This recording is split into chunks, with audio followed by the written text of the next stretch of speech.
제가 신대원 다니면서 그때 마침 학교에서 처음 개설된 과목이 하나 있었습니다. 수업의 그 이름이 병원 임상 목회 이런 거였습니다. 낯선 과목이죠. 근데 저는 그 강의 계획서 이 내용을 보고 원래는 전혀 관심이 없거든요. 근데 그때 마침 간호사였던 제 아내를 열심히 쫓아다니고 있었기 때문에 좀 한번 잘 보일까 해서 이 과목을 수강하게 되었습니다. 근데 실상은 이제 수업을 뭔가를 많이 배우는 것보다는 여러 환자들을 만나고 이야기들을 나눈 것들이 많이 있었는데, 근데 그 수업 시간에 이제 그 몇몇 안 됩니다, 학생들이. 교수하시는 목사님께서 가르쳐 주신 것 중에 몇 가지 중에 하나가, 환자들을 만나게 되었을 때, 처음 뵙는 환자들을 만나게 되었을 때 조심해야 할 말들, 질문하면 안 되는 것들을 몇 가지 가르쳐 주신 기억이 납니다. 이런 건 병원에 신방했을 때 초보자들도 하면 안 되는 질문이다 가르쳐 주신 것들이 있어요. 근데 그 중에 하나가 예를 들면 안녕하세요입니다. 병원에 오랫동안 혹은 여러 통증이나 수술을 앞두고 입원해 계신 분들은 실은 안녕하신 게 아니잖아요. 편찮으시잖아요. 근데 습관적으로 그분들께 나아가서 안녕하세요라고 여쭙는 것이 물론 괜찮을 수도 있지만 큰 실례일 수도 있으니까 조심해야 한다, 이런 걸 배웠습니다. 근데 제가 지난 날들을 돌이켜봐도 그 목사님께서 가르쳐 주셨던 그 내용들, 아주 기초적인 내용들 가운데에서 이런 질문은 하면 안 된다라고 했던 목록에도 들지 않는 것이 있습니다. 그리고 또 저는 지금까지 병원에 신방을 하면서 말씀드렸던 것처럼 여러 가지 이야기들을 나누되 저도 한 번도 질문하지 않았던, 어떻게 보면 초보 목회자도 하지 않을 것 같은 질문이 오늘 본문 말씀에 나옵니다. 예수님께서 이런 놀라운 질문을 하시죠. 우리 오늘 본문 6절 말씀을 우리 같이 한번 읽어보겠습니다. 예수께서 그 누운 것을 보시고 내가 낫고냐 하느냐? 아멘. 예수님께서 뭐라고 물어보시죠? 내가 낫고자 하느냐? 이렇게 질문하십니다. 여러분, 방금 읽은 이 6절 말씀에서도 나오는 것처럼 병이 오래되었죠. 그럼 병이 오래되지 않아도 어쩌면 모든 환자에게 당연한 것 아니겠습니까? 초보 목회자도 절대 질문하지 않을 것 같은, 범하지 않을 것 같은 그런 내용을 예수님께서 질문하시는 거죠. 더군다나 병이 오래된 줄 아시면서도 예수님께서 이 질문을 하십니다. 여러분, 예수님께서 이런 질문을 설사 하셨다고 하더라도요, 너 병이 낫고 싶으냐? 이렇게 질문하셨을 때 마땅한 대답은 무엇이겠습니까? 예수님, 병이 낫고 싶죠. 아니면 또 이런 말도 할 수 있지 않겠습니까? 병이 오래되었으니까요, 병이 너무 오래돼서 낫는 건 포기했어요. 낫는 것까지는 바라지는 않고 더 나빠지지만 않으면 좋겠어요. 이렇게 대답할 수도 있지 않겠습니까? 보통은 이 두 가지 범주를 벗어나지 않을 것 같습니다. 근데 또 이상하죠? 예수님께서 이상한 질문을 하셨는데 또 이 병자도 예수님께 이상하게 대답합니다. 우리 이어지는 7절 말씀을 같이 읽어보겠습니다. 병자가 대답하되 주여, 물이 움직일 때에 나를 못에 넣어주는 사람이 없어 내가 가는 동안에 다른 사람이 먼저 내려가나이다. 아멘. 여러분, 이 병자의 대답도 참 이상하죠. 앞서 말씀드렸던 그런 대답을 할 것 같은데, 예수님, 물이 움직일 때 저를 넣어주는 사람이 없어요. 제가 거기 들어가지 못하고 있습니다. 다른 사람들이 먼저 들어가네요. 이 대답을 하고 있는 거죠. 그러니까 여러분, 오늘 본문 말씀은 예수님의 이상한 질문, 그리고 여기에 더해서 병자의 예상치 못한 대답이 이어지고 있습니다. 여러분, 예수님께서는 실은 이 병자가 이렇게 대답할 걸 알고 질문하시는 거예요. 여기는 예수님의 깊은 의도가 담겨져 있습니다. 오늘 본문 말씀의 상황을 잠시만 설명드리면 이러하죠. 한 어떤 명절이 되었습니다. 예수님께서 예루살렘에 올라가세요. 근데 예수님께서 올라가시는데 그 당시에 예루살렘으로 들어가는 문이 8개가 있었습니다. 근데 그 중에서 예수님께서 고르신 문은 양문이었습니다. 이 양문이라는 것은 예루살렘에 성전이 있지 않습니까? 근데 이 성전에서 제물로 드릴 구별된 양들이 들어가는 문입니다. 근데 예수님께서 일부러 이 문으로 들어가셔서 그 옆에 있는 베데스다 연못으로 가시는 거죠. 이로 이 베데스다라고 하는 그 이름은 두 가지 히브리어 단어가 합쳐진 것입니다.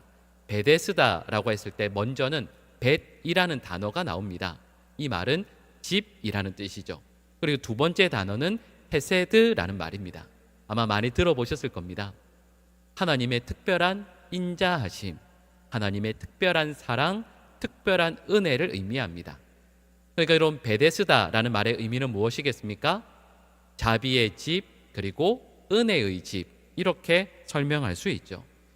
근데 사람들이 이 베데스다를 이렇게 이름을 지은 이유는 가끔 천사들이 이 물에 내려와서 물을 움직이게 합니다. 그리고 바로 그때 가장 먼저 그 물에 들어가는 사람은 어떤 병이 있든지 간에 낫게 되더라. 그래서 이곳을 은혜의 집, 자비의 집이라는 뜻으로 베데스다로 불렀습니다.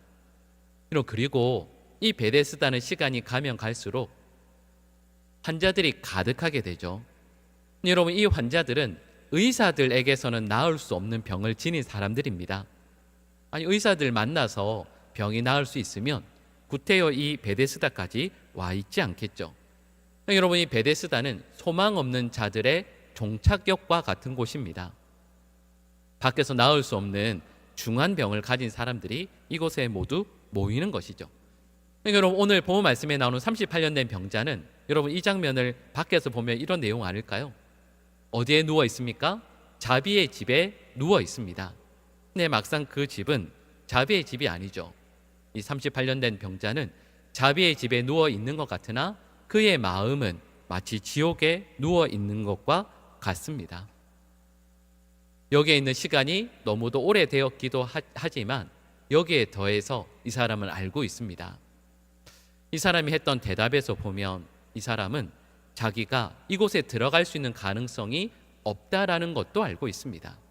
왜냐하면 이 베데스다, 자비의 집이라고 하는 바로 이곳에 수많은 차별들이 존재했거든요.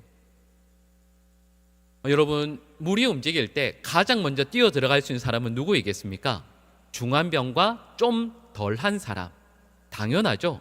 아주 중한 사람보다는 그래도 건강이 좀 더 나은 사람이 먼저 들어갈 겁니다. 이런 이 일이 계속 반복되면 어떤 생각이 들까요? 아니, 나는 병이 훨씬 중한데, 아니, 저 사람은 그래도 나보다 훨씬 나은데 저 사람이 나보다 먼저 들어가거든요. 그 시간들이 계속되면 얼마나 마음이 괴롭겠습니까?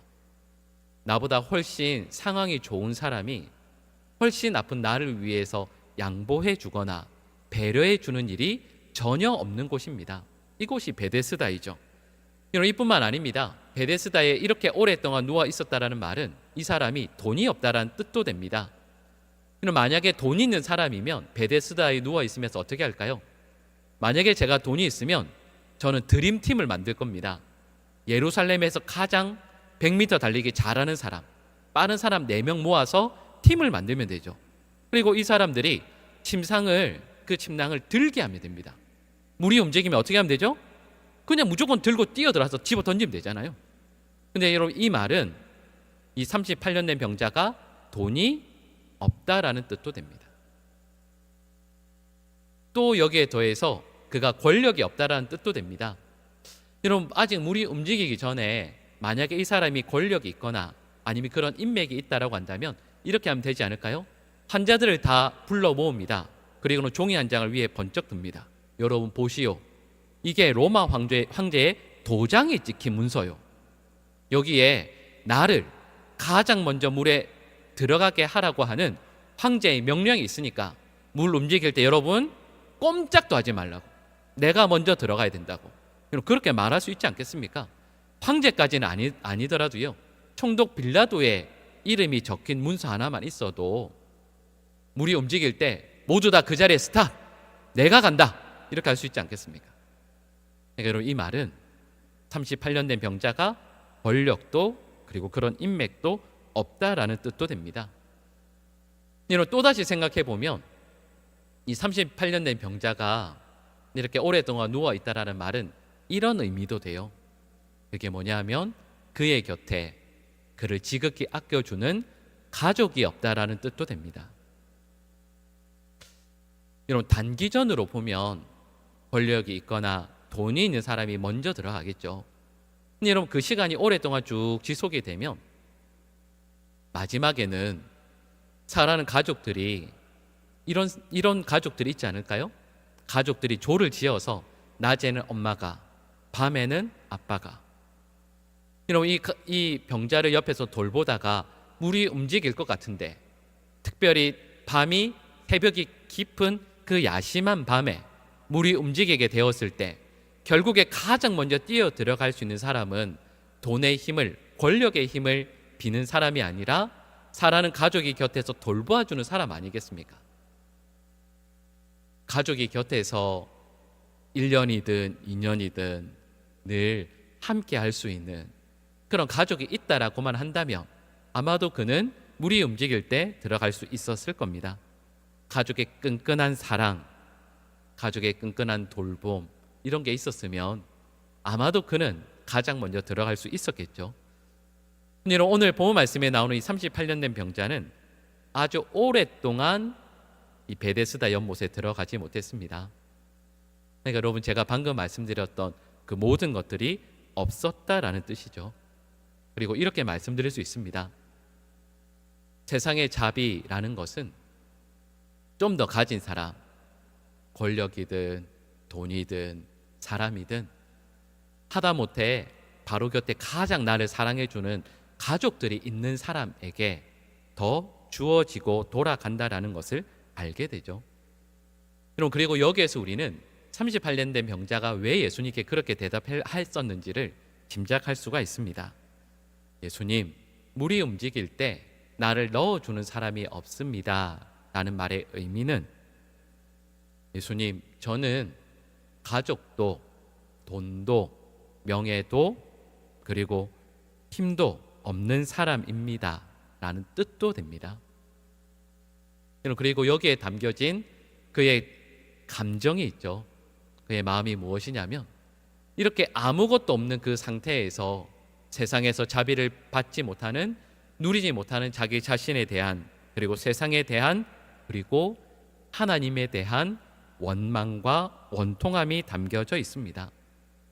바로 눈앞에 베데스다가 있거든요. 근데 그 베데스다에 들어가고 싶은데 주위의 모든 것들이 받쳐주지 않아서 들어가지 못하고 있습니다. 아마 그러지 않았을까요? 처음에 병에 걸렸을 때에는 병에 걸린 게 너무 서러웠을 겁니다. 아니, 옆에 사람이 저렇게 많은데 왜 하필 내가 걸렸나? 내가 뭘 그렇게 잘못했나? 왜 내가 이 병에 걸려서 이렇게 아파해야 하나? 그게 힘들었겠죠. 근데 여러분, 시간이 몇 년 지나고 나면 그 아픔의 이유가 달라집니다. 그게 뭐냐 하면 이런 거죠. 병에 걸린 것도 물론 서럽습니다.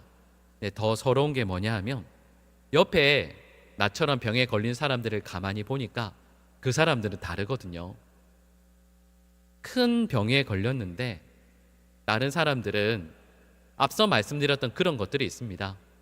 다른 가족이 있다라고 한다면 그 가족들이 집을 팔아서라도 예루살렘에서 아니면 나라에서 가장 유명한 의원을 데리고 오는 거예요.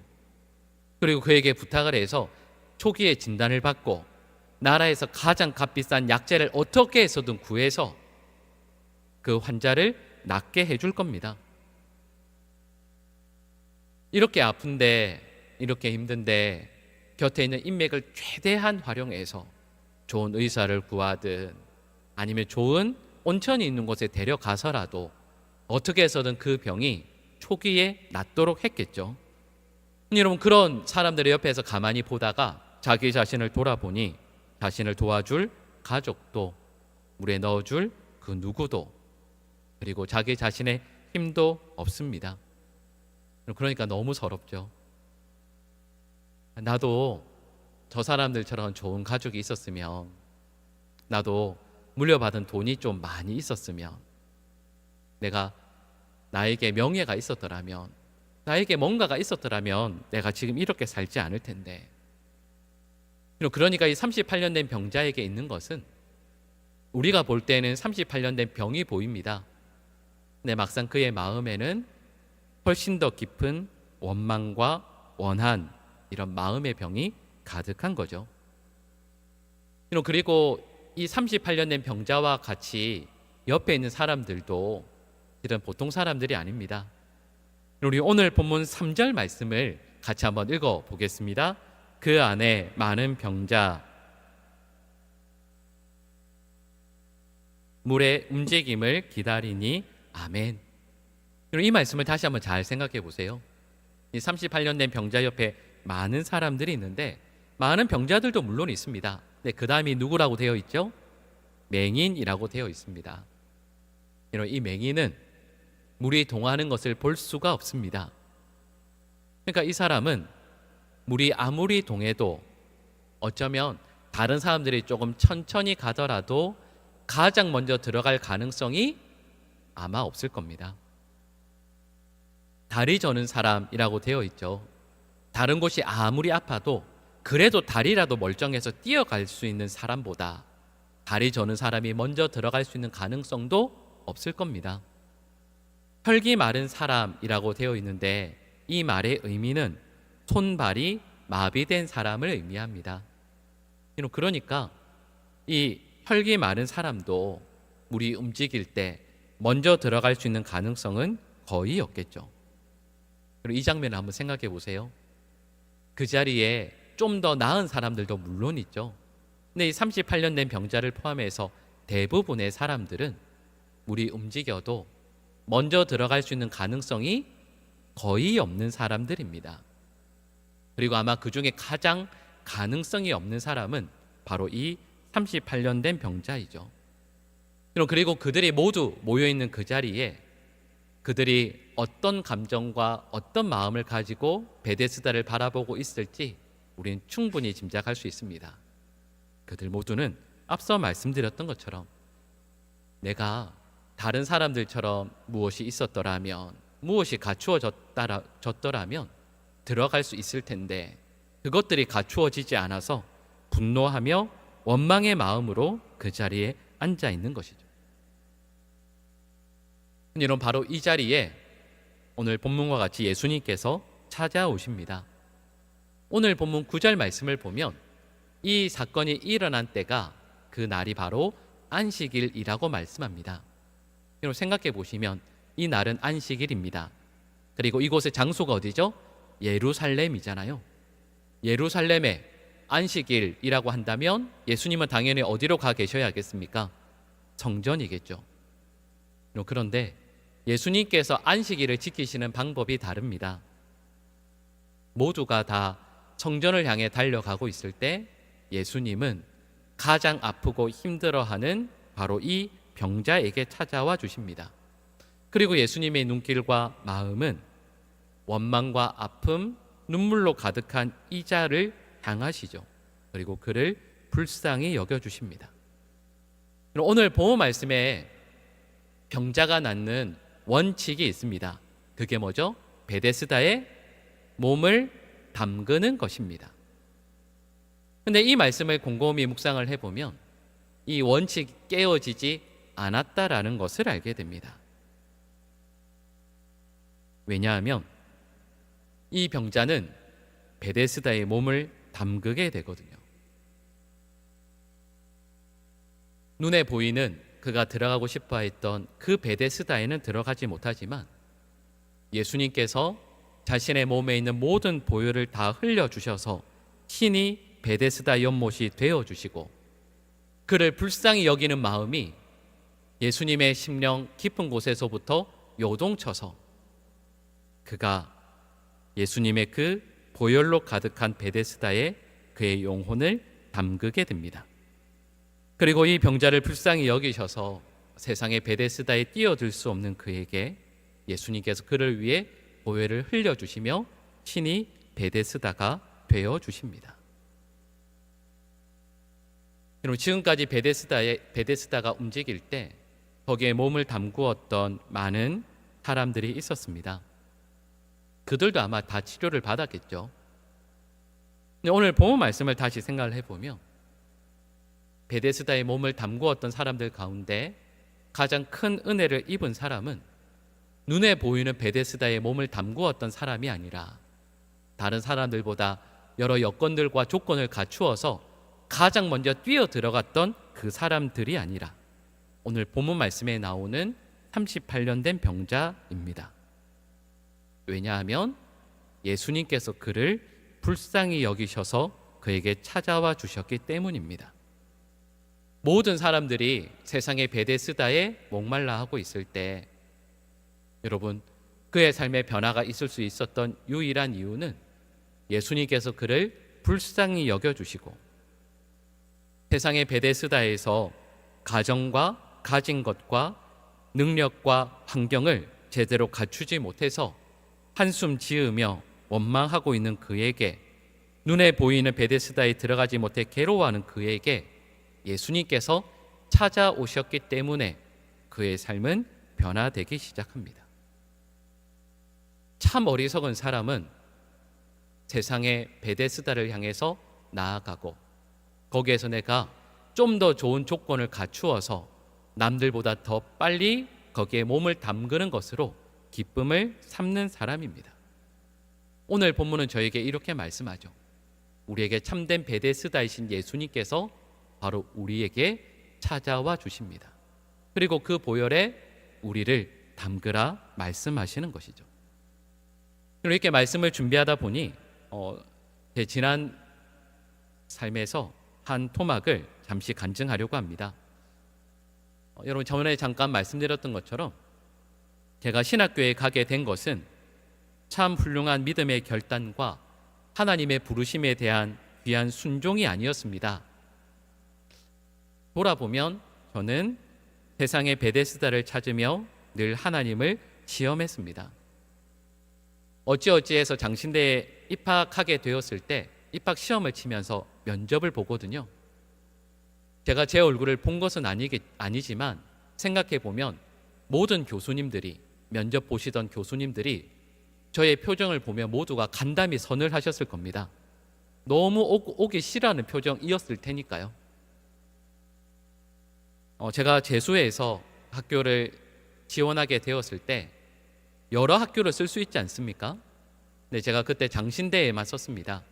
그리고 하나님께 이렇게 기도했습니다. 하나님, 제가 원하는 장학금과 제가 원하는 어떤 등수를 받게 해주시면 제가 장신대 입학하겠습니다. 근데 만약에 아니면 저 과감하게 학교 안 갑니다. 아무 데도 안 갑니다. 하고는 장신대를 썼습니다. 근데 그때 이 장신대가 건축 때문에 장학금을 대폭 줄였거든요. 그래서 제가 생각했던 그 장학금을 3년마다 줬습니다. 돌아가면서 과를 정해서. 근데 제가 재수해서 이 학교에 쳤을 때 마침 그걸 받게 됐습니다. 일부 때 이런 말씀을 드렸더니 몇몇 권사님들께서 아멘 하시더라고요. 여러분, 여러분들은 어떤 마음일지 몰라도 저는 그렇게 받았을 때 너무 실망했습니다. 다녀야 되잖아요. 한 학기를 정말 마음이 힘들게 다녔습니다. 한 학기를 1학년 1학기를 돌이켜보면 신학교를 다니면서 제가 웃었던 적이 몇 번 있었거든요. 근데 그때가 언제냐면 고향에서 부모님께서 오징어를 자주 보내주셨는데 기숙사에서 몰래 브로스타에 오징어를 구워 먹을 때 그때만 활짝 웃고 나머지는 웃었던 적이 없습니다. 저희 선배들이 분목시험을 쳐야 된다고 하시더라고요. 근데 이제 저는 이과 출신이고 시험 과목은 문과였습니다. 그래서 제가 아예 안 배운 과목이 있어서 책을 하나 사주시더니 가서 열심히 공부하라고. 그리고 신학교를 안 다닐 이유를 열심히 찾는 제가 공부를 왜 하겠습니까? 좋은 이유가 생겼잖아요. 공부를 하나도 안 하고 시험을 치러 갔습니다. 시험을 칠 때에도 6과목인가를 시험을 치는데 한 과목마다 50분이거든요. 시험은 쳐야죠. 그래야 핑계는 될 수 있으니까. 대신 5분 만에 다 나왔습니다. 5분 이렇게 대충 풀고 나와서 그때 제가 기억하기로는 여군학교였던 것 같은데 중앙에 있는 용산에 있는 그 중앙에 잔디밭이 있었거든요. 거기에 제가 들어 누워서 잤습니다. 그때 제 친구들이 그런 저를 보고 다 따라서 한다고 그 친구들도 5분 하고 나와서 다 떨어졌습니다. 그래서 저희 동기의 군목이 저밖에 없습니다. 장신대에서. 근데 그래서 또 붙게 됐거든요. 결과를 받고 제가 얼마나 실망했을지 여러분들은 짐작도 못하실 겁니다.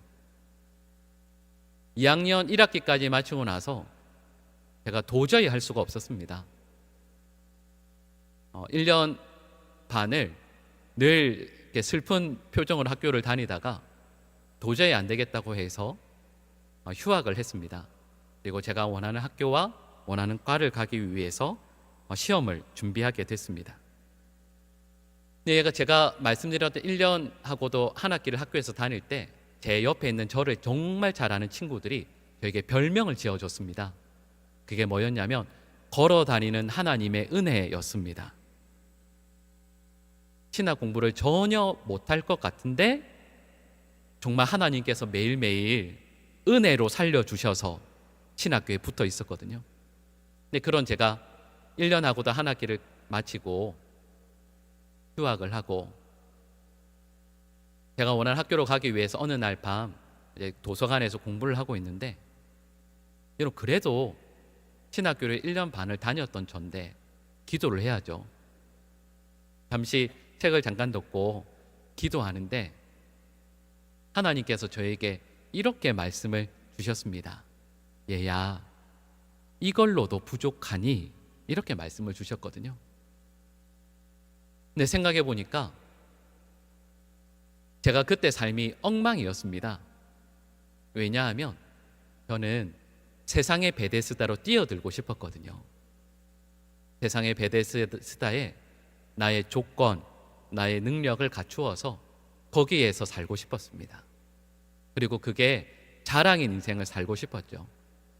근데 바로 그날 밤 예수님께서 저에게 저의 삶에 참된 베데스다이신 예수님께서 찾아와 주셨습니다. 그리고 제가 추구했던 그것이 정말 베데스다가 아니라 예수님께서 저에게 베데스다임을 알게 해 주셨습니다. 여러분 그래서요 그렇게 철없고 그렇게 부족하고 그렇게 완악했던 제가 하나님의 은혜로 이 좋은 교회에 와서 목회를 할 수 있게 된 것이죠. 너무 이렇게 아멘 하시면 제가 여러분 제가 말씀드렸던 이 내용들이 실은 우리 모두의 내용이 아닐까 싶어요. 우리 그렇잖아요. 예수님 믿는 사람인데 좀 더 좋은 대학이라는 베데스다, 좀 더 많은 돈이라는 베데스다, 좀 더 남들에게 인정받고 칭찬받는 명예라는 베데스다를 향해서 열심히 달려가요. 거기에서 남들보다 좀 더 앞서는 게 기쁨이 되고 자랑이 되는 삶, 그것 때문에 우쭐해하고 거기에서 처지게 되면 기죽고 낙담해 있고. 여러분 말씀드렸던 것처럼 그 베데스다 앞에 모여있는 그 사람들 가만히 보세요. 아무도 행복할 수가 없어요. 그런데 오늘 본문에서 유일하게 정말 행복해하는 사람은 나에게 찾아오신 참된 베데스다이신 예수님께 나의 영혼을, 나의 삶을 맡겨드리는 이 한 사람입니다. 그 예수님께서 보혈을 나를 위해 다 흘려주시고 그 보혈로 가득한 베데스다, 참된 베데스다인 그 연못에 나의 영혼을 담그게 될 때 예수님께서 이렇게 질문하셨잖아요. 너 낫고 싶으냐? 질문하셨잖아요. 근데 여러분 이 말씀은 너 낫고 싶으냐라는 말씀은 단순히 이 병이 낫고 싶냐라는 뜻이 아님을 알게 돼요. 단순히 병이 낫고 싶으냐라는 뜻이 아니라 너 세상의 베데스다가 아니라 너에게 참된 베데스다인 나로 인하여 만족하고 기뻐할 수 있겠느냐? 바로 이 질문이라는 것을, 이 뜻이라는 것을 알게 되죠. 여러분 그리고 저는 이 말씀을 나누면서 우리 세상의 우리 모든 성도들이 거짓된 베데스다에서 남들보다 더 뛰어나고 남들보다 더 빨리 달려가고 더 많은 것을 누려서 행복한 것이 아니라 나를 위해 모든 보혈을 다 흘려주신 참된 베데스다이신 예수님으로 인하여 기뻐할 수 있고 그 예수님으로 인하여 참된 만족을 누리는 우리 믿음의 백성들 될 수 있기를 간절히 축복합니다. 기도하겠습니다. 사랑의 하나님, 오늘 주신 말씀처럼 정말 낳고 싶으냐고 질문하시는 그 예수님의 말씀 가운데 담겨진 주님의 뜻처럼 진정으로 우리의 참된 베데스다이신 예수님의 보혈에 우리의 영혼과 우리의 생각을 담그고 주님만으로 만족하며 살아가는 우리 모든 믿음의 백성들 되게 하여 주시옵소서. 예수님의 이름으로 기도합니다. 아멘.